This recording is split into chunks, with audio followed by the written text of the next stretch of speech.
Friends, ಪೂರ್ಣ ಪದ್ಮ art and ಡಿಶಸ್ಗೆ ನಿಮಗೆಲ್ಲ ಸ್ವಾಗತ. ನಾನು ನಿಮ್ಮ ಅನ್ನಪೂರ್ಣ ಜಗದೀಶ್. ಇವತ್ತಿನ ದಿವಸ ಚೌತಿ, ಎಲ್ಲರಿಗೂ ಗೊತ್ತಿದೆ. ನಾಳೆ ಪಂಚಮಿ.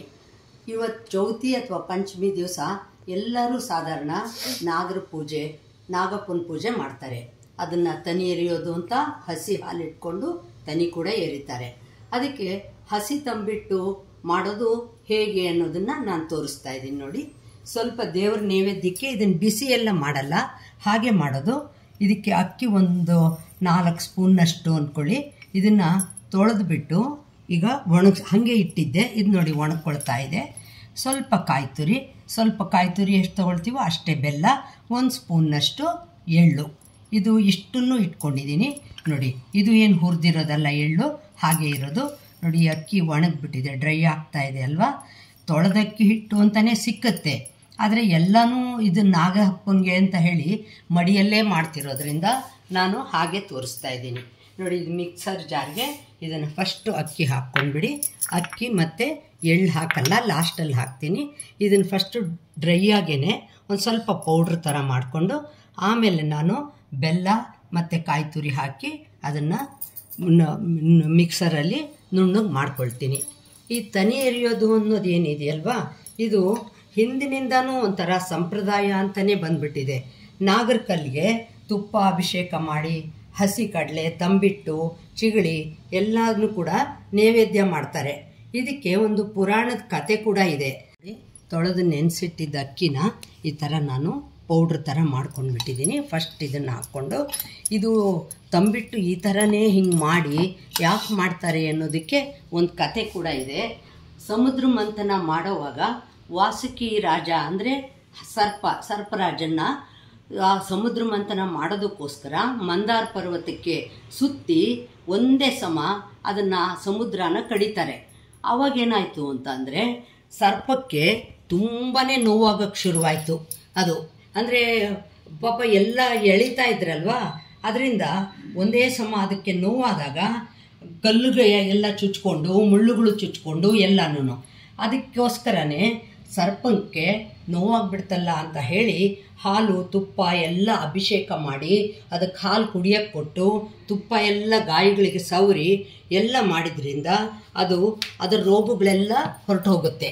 ಅದರಿಂದ ಅವತ್ತಿನಿಂದ ಸರ್ಪರಾಜ ಎಷ್ಟೊಂದು ಸಹಾಯ ಮಾಡಿದರು, ಮತ್ತು ಅಮೃತ ಎಲ್ಲ ಹೊರಗೆ ಬರೋದಕ್ಕೋಸ್ಕರ ಎಷ್ಟೊಂದು ಸಹಾಯ ಆಯಿತು ಅಂತ. ಇದೇ ತರಹ ಇವತ್ತಿನ ದಿವಸ ಚೌತಿ ಮತ್ತು ಪಂಚಮಿ ದಿವಸ ಎಲ್ಲರೂ ಸರ್ಪಗಳಿಗೆ ಅವತ್ತಾದ ನೋವಿಗೋಸ್ಕರ ಹಾಲು ತುಪ್ಪ ಹಾಕಬೇಕು ಅಂತ ಹೇಳಿ ಒಂದು ಸಂಪ್ರದಾಯದ ಥರ ಬೆಳ್ಕೊಂಡು ಬಂದಿದೆ. ಅದಕ್ಕೋಸ್ಕರ ನೀವು ದೇವಸ್ಥಾನಗಳಲ್ಲಿ ನೋಡಿರ್ಬೋದು, ನಾಗ ಪ್ರತಿಷ್ಠೆ ಮಾಡಿರ್ತಾರಲ್ವ, ಅಲ್ಲಿ ಹೋಗಿಬಿಟ್ಟು ಬೆಳಗ್ಗೆನೇ ಈ ಥರ ಹಸಿ ತಂಬಿಟ್ಟು ಮಾಡಿಕೊಂಡು ಮತ್ತು ಚಿಗಳಿ, ಬಾಳೆಹಣ್ಣು, ಎಲೆ, ಅಡಿಕೆ ಎಲ್ಲ ತೊಗೊಂಡೋಗಿ ಹಾಲಂದರೆ ಕಾದಿರೋ ಹಾಲಲ್ಲ, ಬರೀ ಹಾಲು ತೊಗೊಂಡೋಗಿ ಆ ನಾಗಪ್ಪನ ತೊಳೆದ್ಬಿಟ್ಟು ಅದಕ್ಕೆ ಮತ್ತೆ ಎಲ್ಲ ಅರಿಶಿನ ಕುಂಕುಮ ಎಲ್ಲ ಹಚ್ಬಿಟ್ಟು ಈ ತಂಬಿಟ್ಟು ಎಲ್ಲ ಮಾಡಿಟ್ಟು ಅಲ್ಲಿರೋ ಒಂದಿಬ್ಬರಿಗೆ ಅದನ್ನು ಹಸಿ ಕಡಲೆ ನೆನೆ ಹಾಕಿ ಅದನ್ನು ಎಲ್ಲ ಕೊಟ್ಟು ಬರೋದು ನಮ್ಮದೊಂದು ಸಂಪ್ರದಾಯನೇ ಆಗೋಗ್ಬಿಟ್ಟಿದೆ ಇವಾಗ. ಇವತ್ತಿನ ದಿವಸ ಮಕ್ಕಳಿಗೆ ಹುಷಾರಿರಲ್ಲ, ಕಿವಿ ನೋವು ಬರ್ತಾ ಇರುತ್ತೆ, ಯಾತಕ್ಕೂ ಅಳ್ತಾ ಇರುತ್ತವೆ. ಯಾಕೆಂದರೆ ಅವಕ್ಕಿನ್ನೂ ಮಾತು ಬಂದಾಗ ಕಿವಿ ನೋವ್ತಿದೆ ಅಂತ ಹೇಳ್ಬೋದು, ಬರದೇ ಇರೋವಾಗ ಅದಕ್ಕೆ ಯಾಕೆ ನೋವಾಗ್ತಿದೆ ಅಂತ ಗೊತ್ತಾಗಲ್ಲ. ಅದರಿಂದ ಈಗಲೂ ಕೂಡ ನಮ್ಮಲ್ಲಿ ಹಿಂದಿನಿಂದ ಹಿರಿಯರು ಹೇಳೋದು, ನೀವು ಈ ಥರ ಸರ್ಪಕ್ಕೆ ಹೋಗ್ಬಿಟ್ಟು ನೀವು ಕಲ್ಲಿಗೆ ಹಾಲು ಹಾಕಿ ನೀವು ತಂಬಿಟ್ಟೆಲ್ಲ ಇಟ್ಟು ಬಂದರೆ ಅದು ನೋವೆಲ್ಲ ಹೋಗ್ಬಿಡತ್ತೆ ಅಂತ ಹೇಳ್ತಾರೆ. ಅದಕ್ಕೋಸ್ಕರ ಇದನ್ನು ನಿಮ್ಗೆ ಇವತ್ತು ಮಾಡೋದನ್ನು ಕೂಡ ತೋರಿಸ್ತಾ ಇದ್ದೀನಿ ನೋಡಿ. ಇವಾಗ ಇದು ಪೌಡ್ರ್ ಥರ ಮಾಡಿಕೊಂಡೆ ಅಲ್ವಾ, ಇದಕ್ಕೆ ನಾನು ಬೆಲ್ಲ ಇತ್ತಲ್ಲ, ಬೆಲ್ಲನೂ ಹಾಕ್ಬಿಡ್ತೀನಿ. ಮತ್ತು ಕಾಯಿ ಸ್ವಲ್ಪ ಇದಕ್ಕೆ ಹಾಕ್ಬಿಟ್ಟು ಮತ್ತೊಂದು ಸಲ ಇದನ್ನು ಮಿಕ್ಸರಲ್ಲಿ ಹಾಕ್ಕೊಂಡು ಆಮೇಲೆ ಎಳ್ಳು ಬೆರೆಸ್ಕೊಳ್ತೀನಿ. ಆಮೇಲೆ ನಿಮ್ಗೆ ಬೇಕಾದ ಶೇಪನ್ನು ನಾವು ಮಾಡ್ಕೋಬೋದು ನೋಡಿ. ಈ ಥರ ಇವಾಗ ಮಿಕ್ಸರಲ್ಲಿ ಆಗಿದೆ ಅಲ್ವ, ಇದು ಬೆಲ್ಲ ಮತ್ತು ಕಾಯಿ ತುರಿ ಎಲ್ಲ ಹಾಕಿದ್ವಲ್ಲ, ಅದಕ್ಕೆ ನಿಮ್ಗೆ ಎಳ್ಳು ಅಷ್ಟೇ ಎಷ್ಟು ಬೇಕೋ ಅಷ್ಟೇ ಹಾಕ್ಕೊಳ್ಳಿ. ನಾನು ಇಟ್ಕೊಂಡಿರೋದೇ 1 ಸ್ಪೂನಷ್ಟು. ಇದನ್ನೆಲ್ಲ ಚೆನ್ನಾಗಿ ಹೀಗೆ ಕಲಿಸ್ಬಿಡಿ. ಬೆಳಗ್ಗೆ ಪೂಜೆ ಮಾಡೋಕ್ಕೆ ಮೊದಲು ಏನು ತಿಂದೆ ಇದನ್ನು ಮಾಡಿಬಿಟ್ಟು ತೊಗೊಂಡೋಗಿ ನಾಗಪ್ಪನ ಮುಂದೆ ವಿಳೆದೆಲೆ ಅಡಿಕೆ ಇಟ್ಬಿಟ್ಟು ಅದರಲ್ಲಿ ಈ ಥರ 2 ಇಟ್ಟು ಪೂಜೆ ಮಾಡಿ ಇದನ್ನೇ ಸಾಧಾರಣ ನೈವೇದ್ಯ ಅಂತ ಮಾಡ್ತಾರೆ ನೋಡಿ. ಇದು ಹೀಗೆ ನಿಮಗೆ ಯಾವ ಶೇಪ್ ಬೇಕಾದ್ರೂ ಮಾಡ್ಬೋದು. ಸಾಧಾರಣ ಈ ಥರ ಉಂಡೆ ಮಾಡೋದು ಒಂದು ಅಂತ ಆಚರಣೆಯಲ್ಲೇ ಬಂದುಬಿಟ್ಟಿದೆ. ಅದರಿಂದ ಅದೇ ಥರ ನಾನು ಮಾಡ್ತಾಯಿದ್ದೀನಿ. ತುಂಬ ಏನೂ ಮಾಡ್ತಾಯಿಲ್ಲ, ಎಷ್ಟು ಬೇಕೋ ಅಷ್ಟೇ ಮಾಡಿ ತೋರಿಸ್ತಾಯಿದ್ದೀನಿ. ಅಯ್ಯೋ ತಂಬಿಟ್ಟು ಮಾಡೋದು ಹೇಗಪ್ಪ ನಮ್ಗೆ ಗೊತ್ತೇ ಇಲ್ಲ ಅನ್ನೋದು ಈಗ ಅಂದ್ಕೊಳ್ತಾ ಇರ್ತಾರೆ. ಅದರಿಂದ ಇದು ಸುಲಭವಾಗಿ ಮಾಡ್ಬೋದು. ಅಕ್ಕಿ ಒಳಗೆ ತಿನ್ನೋಕ್ಕೆ ಕೂಡ ಇದು ರುಚಿಯಾಗಿರುತ್ತೆ. ನಾವು ಬೇಕಾದರೆ ಇದಕ್ಕೆ ತುಪ್ಪ ಎಲ್ಲ ಹಾಕ್ಕೊಂಡು ಕಟ್ಕೋಬೋದು. ಇದು ಬೆಲ್ಲ ಇಷ್ಟೇ ಹಾಕಿರೋದ್ರಿಂದ ಹೀಗೆ ಮಾಡಿ ತೋರಿಸ್ತಾ ಇದ್ದೀನಿ ನೋಡಿ.